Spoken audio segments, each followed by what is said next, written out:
welcome back once again to a slightly different edition of Lisburn Distillery TV. Here's what's coming up on today's show. First up, we look back to what has been a week of big changes at Lisburn Distillery Football Club. We have the goals from our game at the weekend against Queens. We have some information for your diaries about a couple of big events coming up at the club.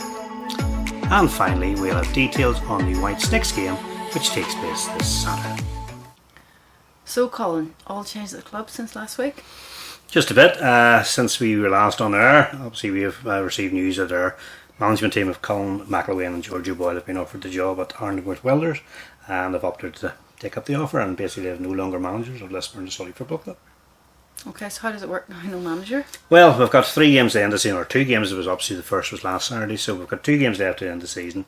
A few of the players, Skipper, Aaron Harris, Stephen Curley and Barry Moore have all agreed to sort of step into the brink, so to speak. So they'll take over the management position between now and the end of the season. So it'll mean looking after the training, picking the team and match days, things like that. So thanks to the guys for stepping up to do that. Okay, and what about long term?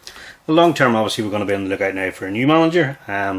We haven't really advertised as such, but we have had quite a bit of interest, to be honest. A lot of people have contacted me either through email, through telephone, and sort of said, look, I'd be interested what I actually need to do in the position. So longer term is to put in a new manager who look after the team really starting from next season.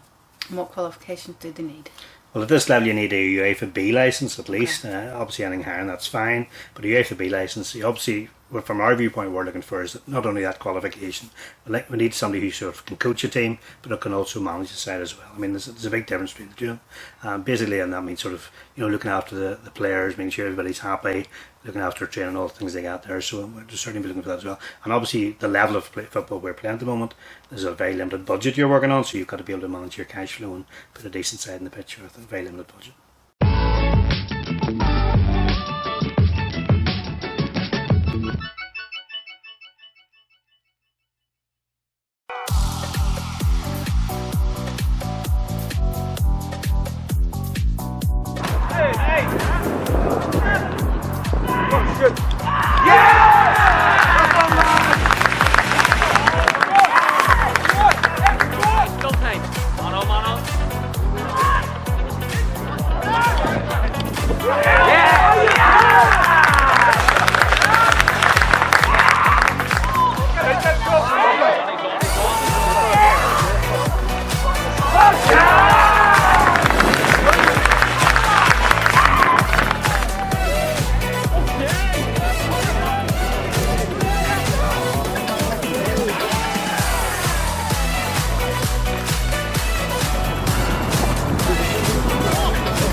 So it was a disappointing result Saturday.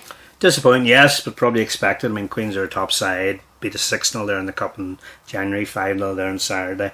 They really need to keep up their winning ways if they're going to get promoted. And to be honest, by far the better side on Saturday. Unfortunate for the new guys, obviously stepping into the brink at short notice, but I wouldn't really pin any blame on them, just the better side won. One of those things, and we get up and we move on. Okay. Looking now at the other results from around the league on Saturday, the top 2 sides both won their respective games.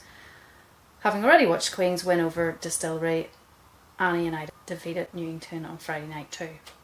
Tobermore's hopes of league glory were dashed with an away defeat at Portstewart, and bottom side Sport and Leisure made a remarkable comeback from 3-0 down at half time to draw 3-3 with Dollingstown. That result heats the pressure on Armagh City, who slipped up again, losing 1-0 to Mimola Park, with the day's other game seeing Banbridge defeat Lurgan Celtic 3-0. Looking now at the updated Bluefin Sports Premier Intermediate League table after Saturday's games, it's still neck and neck between the top 2 on 41 points, but Queens still have a game in hand. At the bottom, the gap is now down to 4 points, although Sport and Leisure have 3 games in hand, with those 2 sides due to meet in a massive game this weekend.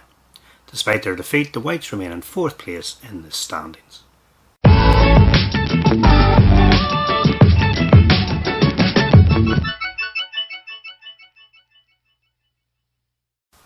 Next up in today's show, we have a few dates for your diary for events coming up in the club in the next few weeks.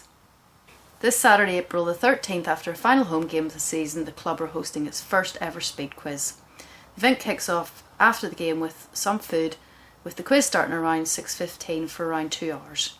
Entrance to this event is £10 per head, and we encourage everyone to support what will be our final get-together of the season. More details on this are available online.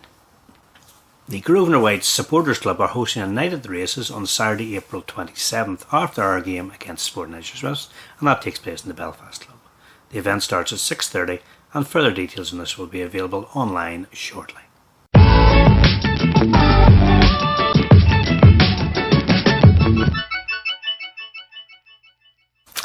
Finally today, a reminder that Lisburn Distillery's next game, which sees us entertain Anna United, will be played here at New Grosvenor this Saturday. That's Saturday, April 13th.